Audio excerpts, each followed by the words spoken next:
Hey guys, welcome to my YouTube channel study with Devbhoomi. Friends, आज हम लोग इस वीडियो में डिस्कस करेंगे सामान्य हिंदी क्विज़ का पार्ट 61। इससे पहले हमने अपने चैनल पर सामान्य हिंदी क्विज़ के 60 पार्ट अपलोड कर दिए हैं, जिनको आप चैनल के प्लेलिस्ट में जाकर देख सकते हैं। ये जो सीरीज़ है, जो यूके ट्रिपल एससी के अपकमिंग एग्ज़ाम होने, उन सभी में आपकी काफ़ी मदद करेंगे। गाइज़, आपको पता है इससे पहले इस सीरीज़ में आपको 20 क्वेश्चन मिलते थे, लेकिन इस पार्ट 61 से आपको 40 MCQs मिलेंगे। जैसा आपको पता है 24 अक्टूबर 2021 को कनिष्ठ सहायक का एग्ज़ाम होना है, उसके बाद नवंबर में BPDO समाज कल्याण अधिकारी वाला एग्ज़ाम होना है। तो हमने जो इसमें 40 MCQ कर दिए हैं। तो गाइज़, अगर आप इस सीरीज़ से जुड़ना चाहते हैं, ये सीरीज़ आपको डेली मिलती है, ठीक है। ये सीरीज़ जो है आपको सुबह 5 बजे डेली मिलती है। अगर आप इस सीरीज़ से जुड़ना चाहते हैं तो आप हमारे चैनल स्टडी विद देवभूमि को सब्सक्राइब कर सकते हैं। गाइज़ देखिए, सुबह आपको 5 बजे ये मिलती है, दोपहर को 1 बजे लगभग आपको जीके की वीडियो मिलती है, और शाम को आपको उत्तराखंड की वीडियो मिलती है। अगर आप इन सभी सीरीज़ से जुड़ना चाहते हैं तो आप हमारे चैनल को सब्सक्राइब कर सकते हैं। गाइज़, आप इसकी PDF को, ठीक है, इस वीडियो की PDF को हमारे टेलीग्राम चैनल से डाउनलोड कर सकते हैं। टेलीग्राम चैनल का लिंक हमने इस वीडियो को डिस्क्रिप्शन बॉक्स में दे रखा है। आप वहाँ क्लिक करके सारी PDF को फ्री में डाउनलोड कर सकते हैं। तो चलिए, ज़्यादा टाइम ना ख़राब करते हुए वीडियो को शुरू करते हैं। तो आज का पहला क्वेश्चन है, जब किसी कथन को ज्यों का त्यों लिखा जाता है तो किस विराम चिन्ह का प्रयोग किया जाता है? तो गैज़, उसमें प्रयोग किया जाता है उद्धरण चिन्ह का, ठीक है। तो ऑप्शन सी हमारा सही हो जाएगा। ये जो होता है ना, इस तरह से उद्धरण चिन्ह, वैसे तो इस तरह से होता है, ठीक है, इस तरह वाला। तो जो उद्धरण चिन्ह होता है उसका प्रयोग करते हैं जब किसी कथन को ज्यों का त्यों लिखा जाता है। अगला क्वेश्चन हो जाएगा, छोटा ए और बड़ा ए वर्ण क्या कहलाते हैं? मतलब ये दोनों वर्ण जो है क्या कहलाते हैं? तो ये कहलाते हैं कंठ तालव्य। क्या कहलाते हैं गाइज? ये कंठ और तालव्य जो हैं कहलाते हैं, ठीक है। और ये एग्ज़ाम में सबसे ज़्यादा पूछे जाते हैं। अगला क्वेश्चन है, निम्नलिखित में से हिंदी का उपसर्ग है, तो इनमें से आपने हिंदी का उपसर्ग बताना है। तो देखिए, इसमें जो हिंदी का उपसर्ग है गाइज, जो इसमें हिंदी का जो उपसर्ग है ये हो जाएगा आ, ठीक है। छोटा आ जो है हिंदी का उपसर्ग है। देखिए, अति और अनु की बात करें, ठीक है, अति और अनु की बात करें तो इसमें अति और अनु जो हैं, ठीक है, ये संस्कृत के उपसर्ग हैं। किसके उपसर्ग हैं ये? तो ये संस्कृत के उपसर्ग हैं। ना जो है, ठीक है, ना, ये उर्दू का उपसर्ग है। किसका उपसर्ग है? ये उर्दू का उपसर्ग है। अगला क्वेश्चन हो जाएगा, निम्नलिखित में से कौन सा युग्म गलत है? तो इनमें से कौन सा युग्म गाइज गलत है? तो एक एक करके देख लेते हैं। किताब घर संकर शब्द बिल्कुल सही है, ठीक है, संकर शब्द है। उसके अलावा खन खन ध्वनियात्मक शब्द बिल्कुल सही है। हिमालय एक यौगिक शब्द है, बिल्कुल सही है। लेकिन संस्कृत के उपसर्ग जो हैं वो 17 नहीं होते हैं, ठीक है, 17 नहीं होते हैं। कितने होते हैं? 19 उपसर्ग होते हैं संस्कृत के, ठीक है। संस्कृत के कितने उपसर्ग होते हैं? तो 19 उपसर्ग होते हैं। अगला क्वेश्चन है, निम्न में से कौन सा स्त्रीलिंग है? तो इनमें से कौन सा स्त्रीलिंग है गाइज? तो इनमें जो है देखिए, यमुना, गोदावरी, प्रतिपदा, ये सभी स्त्रीलिंग हैं। तो ऑप्शन डी जो है हमारा राइट हो जाएगा। अगला क्वेश्चन है, निम्नलिखित में से कौन सा बहुवचन है? तो इनमें कौन सा बहुवचन है? तो गाइस देखिए, इसमें पक्षी वृंद, ठीक है, पक्षी वृंद जो है ये बहुवचन है। तो गाइस, जिसमें भी गण, ठीक है, जन, ये लगते हैं ना वृंद, तो वो बहुवचन बन जाते हैं, ठीक है। तो पक्षी वृंद जो है इसमें बहुवचन है। तो डी ऑप्शन जो है हमारा राइट हो जाएगा। अगला क्वेश्चन है, वह अगले साल आएगा, इस वाक्य में कौन सा कारक है? तो देखिए, इस क्वेश्चन को बहुत कम लोग ही कर पाएंगे, ठीक है। तो वह अगले साल आएगा, इस वाक्य में कौन सा कारक है? तो गाइज, इसमें अधिकरण कारक है। कौन सा कारक है इसमें? अधिकरण कारक है, यानी सी ऑप्शन जो है हमारा राइट हो जाएगा। वैसे इसकी पहचान जो होती है मैं और पर से होती है। उसके अलावा के ऊपर, के भीतर, के बाद या के पहले, ठीक है, इसको थोड़ा सा एक आगे क्वेश्चन आएगा, उसको जब आप देखेंगे तो आप इसको समझ जाओगे, ठीक है। तो अधिकरण कारक है, ठीक है, इसमें अधिकरण कारक है। अगला क्वेश्चन हो जाएगा, ओ का संबंध किससे है? तो ओ का संबंध जो है ये किस संधि से है? तो गाइज, इसका संबंध है गुण संधि से, ठीक है। गुण संधि में क्या होता है, ठीक है, छोटा ए छोटा ओ और क्या होता है आर, तो ये गुण संधि की पहचान होती है। अगला क्वेश्चन है, हलवाई, नहर, दुनिया, जहाज, मौसम आदि किस भाषा के शब्द हैं? तो गाइज ये शब्द हैं अरबी भाषा के। किस भाषा के शब्द हैं ये? अरबी भाषा के शब्द हैं। देखिए अरबी भाषा के कुछ शब्द हैं जो पूछे जाते हैं, जैसे अदालत है, ठीक है, अदालत है, ये भी पूछा जाता है, ठीक है। अक्ल, ये भी पूछा जाता है, अक्ल हो गया, ठीक है। आदमी, ठीक है, आदमी भी पूछा जाता है। उसके अलावा इलाज, इलाज भी पूछा जाता है। तो आप ये याद रखेंगे, ये सभी अरबी भाषा के शब्द हैं। अगला है, निम्नलिखित में से कौन सा युग्म सही नहीं है? तो इनमें से देखिए कौन सा वाला सही नहीं है, तो यह है पठान एक पुर्तगाली शब्द नहीं है। पठान कैसा शब्द है गाइस? एक पश्तो भाषा का शब्द है, ठीक है। किस भाषा का शब्द है ये? पश्तो भाषा का जो है ये शब्द है। तो डी ऑप्शन हमारा सही हो जाएगा। दुनिया अरबी भाषा का है, गुलाब फारसी का है, मोटर अंग्रेजी का है।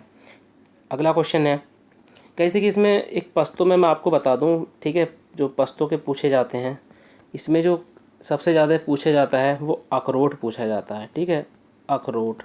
तो आप अखरोट को याद रखेंगे, ये पश्तो भाषा का शब्द है। अगला क्वेश्चन है, दरोगा, चेचक, कुर्ता आदि किस भाषा के शब्द हैं?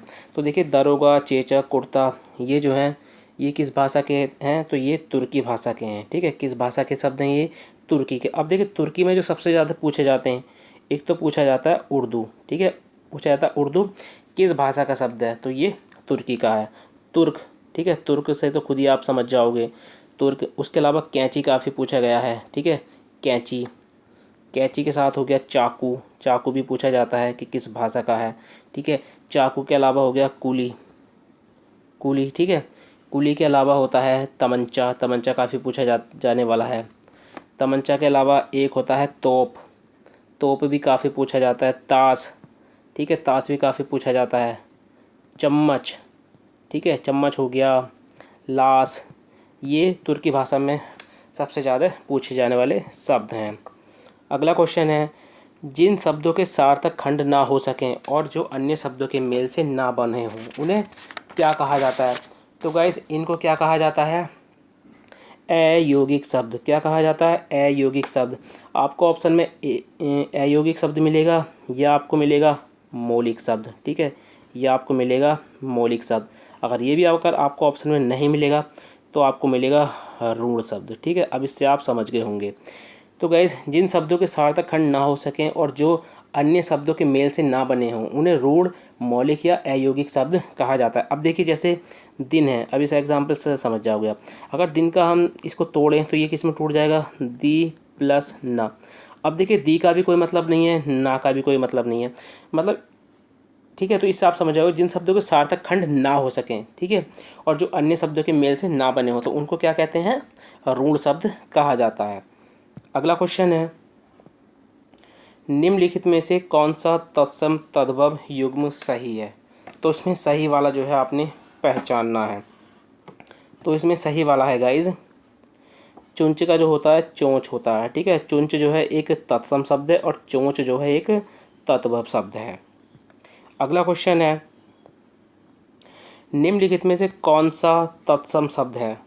तो इनमें कौन सा गाइज तत्सम शब्द है? देखिए सभी ऐसे लग रहे हैं जैसे तत्सम हो, ठीक है, क्योंकि सभी पे जो है चंद्र बिंदी लगी हुई है, तो इसकी वजह से जो है सबसे ज़्यादा कन्फ्यूज़न होगा।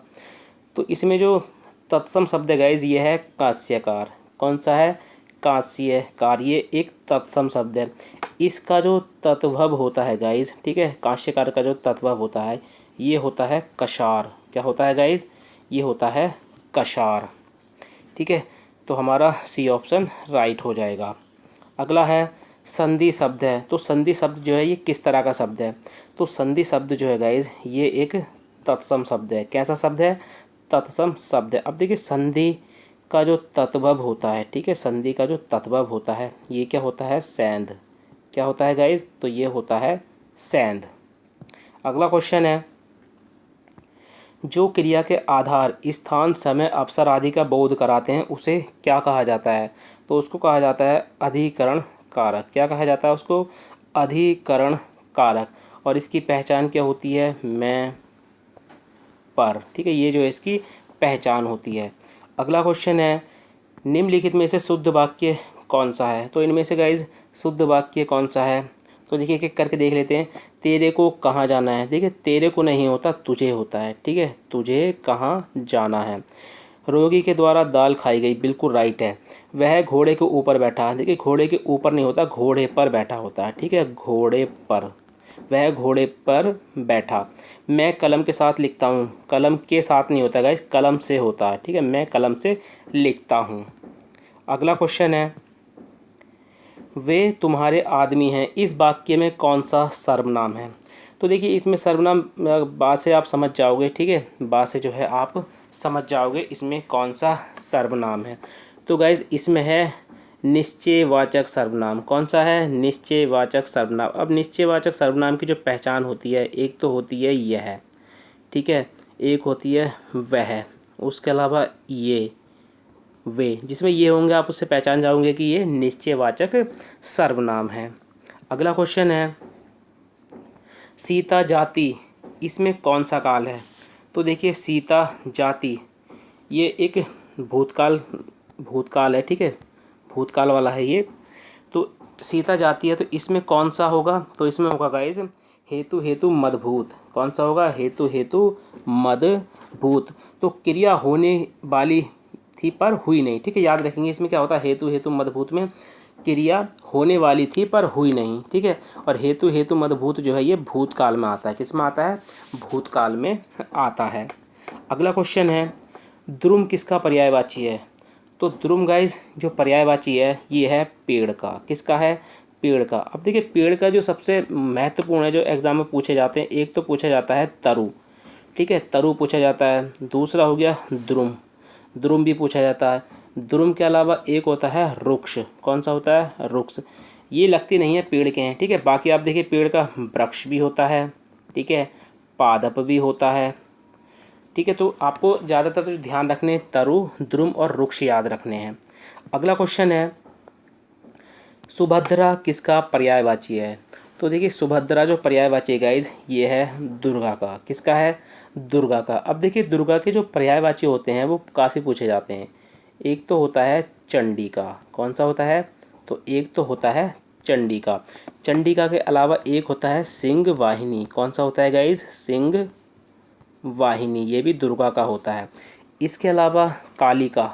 ठीक है, कालिका भी किसका होता है, दुर्गा का ही होता है। कालिका के अलावा एक होता है कल्याणी। ठीक है, कल्याणी नदी कहाँ पर है गाइज, रुद्रपुर में। ठीक है, उसके अलावा इनका एक पर्यायवाची है कुमारी। ठीक है, कामाक्षी इन्हीं को कहा जाता है। ये सबसे ज़्यादा पूछे जाने वाले वर्ण हैं दुर्गा के। सुभद्रा हो गया। ठीक है, तो सुभद्रा किनको कहा जाता है, दुर्गा को कहा जाता है। उसके अलावा सबसे महत्वपूर्ण महागौरी, तो महागौरी भी किनको कहा जाता है, ये भी दुर्गा जी को कहा जाता है। अगला क्वेश्चन है, प्रसु किसका पर्यायवाची है। काफ़ी महत्वपूर्ण है गाइस ये क्वेश्चन। तो प्रसु जो है ये किसका पर्यायवाची है, तो ये है माँ का। किसका है, माँ का। अब देखिए माँ के जो पर्यायवाची होते हैं, एक तो होता है अम्मा या अम्बा जिसको बोलते हैं। ठीक है, उसके अलावा होता है अंबिका। अंबिका भी किसका है, माँ का है, अम्मा। ठीक है, इनके तो नाम से आप समझ जाओगे, जननी, धात्री। ठीक है, ये कंफ्यूज करेगा बस धात्री वाला। तो धात्री और आपको प्रसु याद रखने हैं। ठीक है, धात्री और प्रसु याद रखने की, ये माँ के पर्यायवाची हैं। अगला क्वेश्चन है, एलंकेश पर्यायवाची शब्द है। तो एलंकेश जो है पर्यायवाची है गाइज ये कुबेर का। किनका है, कुबेर का। अब देखिए कुबेर के जो पर्यायवाची हैं, एक तो होता है ऐनद। ठीक है, उसके अलावा होता है यक्षराज। क्या होता है, यक्षराज। धनाधिप, क्या होता है, धनाधिप, ये भी कुबेर का ही होता है। किन्न नरेश। ठीक है, किन्न नरेश, ये भी किसका होता है, कुबेर का ही होता है। राजराज। ठीक है, राज, ये भी कुबेर का ही पर्यायवाची है। अगला क्वेश्चन है, मृषण। ठीक है, मृषण का ब्लोम शब्द है। तो मृषण का जो ब्लोम शब्द होता है ये होता है रुक्ष। क्या होता है, रुक्ष। तो ए ऑप्शन जो है हमारा राइट हो जाएगा।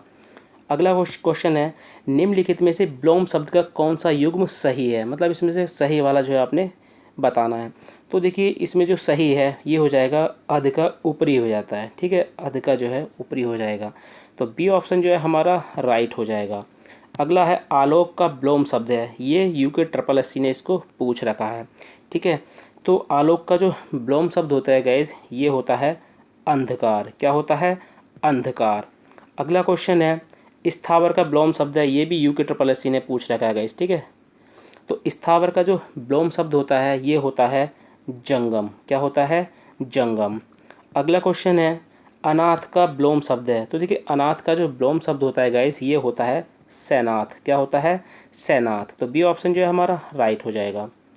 अगला है, जिसका ज्ञान इंद्रियों के द्वारा ना हो के लिए एक शब्द है, तो जिसका ज्ञान इंद्रियों के द्वारा नहीं होता है उसके लिए एक शब्द होता है अगोचर, क्या होता है, अगोचर। तो सी ऑप्शन जो है हमारा राइट हो जाएगा। अगला है, किसी कथा के अंतर्गत आने वाली दूसरी कथा के लिए एक शब्द क्या होता है, तो उसको क्या कहते हैं गाइज, अंत्य कथा, क्या कहते हैं, अंत्य कथा। अगला है, जंगल में लगने वाली आग के लिए एक शब्द है, तो देखिए जंगल में लगने वाली आग के लिए एक शब्द होता है दावानल, क्या होता है, दावानल।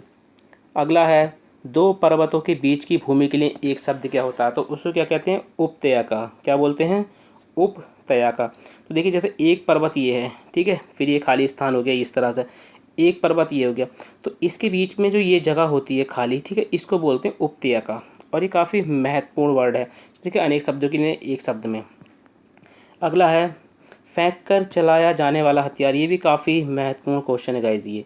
तो फेंक कर चलाया जाने वाला जो हथियार होता है उसको बोलते हैं, क्या बोलते हैं उसको, अस्त्र, ठीक है। और हाथ में लेकर जो चलाया जाता है उसको कहते हैं शस्त्र, ठीक है, जिसको हाथ में लेकर चलाया जाता है, हाथ में, ठीक है, हाथ में लेकर चलाया जाता है तो उसको क्या कहते हैं, शस्त्र। अगला क्वेश्चन है, चरण कमल बंदो हरिराई में कौन सा अलंकार है, ठीक है। तो चरण कमल बंदो हरिराई में गाइस कौन सा अलंकार हो जाएगा, तो ये हो जाएगा रूपक अलंकार, कौन सा हो जाएगा, रूपक अलंकार। अगला है, रहीमन जो गति दीप की कुल कपूत गति सोए, बारे उजियारे लगे बड़े अंधियारे होए, प्रस्तुत पंक्तियों में कौन सा अलंकार है, तो इसमें हो जाएगा गाइज श्लेष अलंकार, कौन सा हो जाएगा इसमें, श्लेष अलंकार।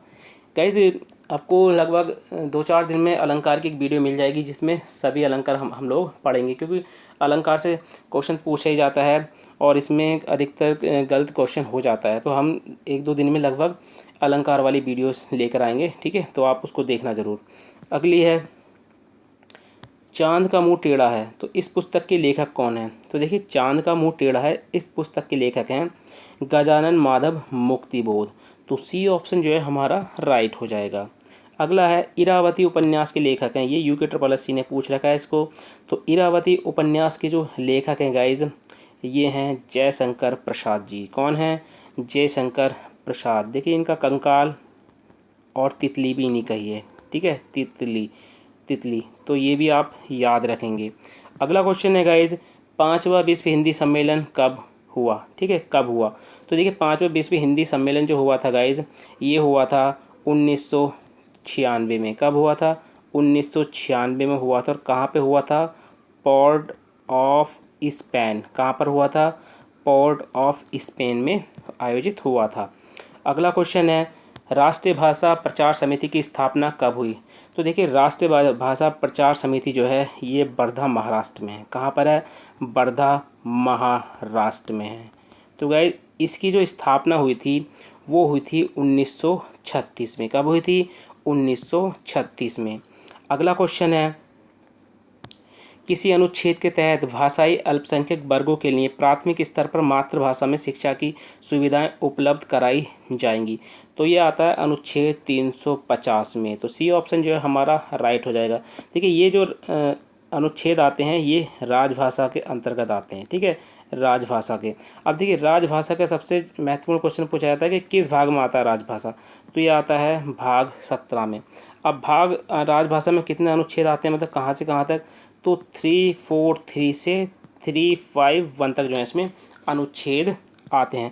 गाइज़ आपको इसकी PDF जो हमारे टेलीग्राम चैनल पर मिल जाएगी। तो आप इसकी PDF से के लास्ट में जैसे जाएंगे यहाँ पे, तो इसको क्लिक करके भी आप जो हमारे चैनल पर पहुँच सकते हैं। ठीक है, ये उत्तराखंड मॉक टेस्ट की प्लेलिस्ट है जो रेगुलर चल रही है, और ये GK की प्लेलिस्ट है। ठीक है, उसके अलावा अगर अभी तक आपने हमारे चैनल को सब्सक्राइब नहीं किया है तो आप इस वाले ओपन नाउ पे क्लिक करके आप हमारे चैनल पे भी जा सकते हैं। तो गाइज़ अगर आपको आज की वीडियो अच्छी लगी हो तो वीडियो को लाइक करें, कमेंट करें, और वीडियो को अपने दोस्तों के साथ ज़रूर शेयर करें। गाइज़ देखिए कुछ जो हैं कुछ स्टूडेंट जो हैं वीडियो को शेयर नहीं करते हैं। देखिए कुछ लोग ऐसी जगह पर हैं जहाँ से उनका कोचिंग जाना संभव नहीं है। ठीक है, या फिर किसी कारण से वो कोचिंग नहीं जा पा रहे हैं। तो अगर आप इस वीडियो को शेयर करेंगे तो किसी ना किसी ग्रुप में तो जाएगी, उन बच्चों के पास ये वीडियो पहुंचेगी तो वो इसका यूज़ करेंगे। ठीक है, और इसका यूज़ करेंगे तो उनके कैरियर में जो है उनको काफ़ी हेल्प मिलेगी। तो गाइज़ आपसे एक रिक्वेस्ट है कि आप प्लीज़ इस वीडियो को अपने फेसबुक अकाउंट हो गया, आपका फेसबुक ग्रुप हो गया जिससे भी आप जुड़े हैं, व्हाट्सएप ग्रुप में भी आप जुड़े हुए होंगे, तो आप इन वीडियो को वहाँ ज़रूर शेयर करें, क्योंकि आपको पता है हमारी वीडियो के साथ आपको PDF जो है फ्री में मिलती है। ठीक है, तो आप इतना काम कर सकते हैं अगर करना चाहते हैं तो। ठीक है गाइस, लेकिन फोर्स नहीं है कि आप करें ही। ठीक है गाइस, तो चलिए मिलते हैं अपनी नेक्स्ट वीडियो में। Thank you for watching.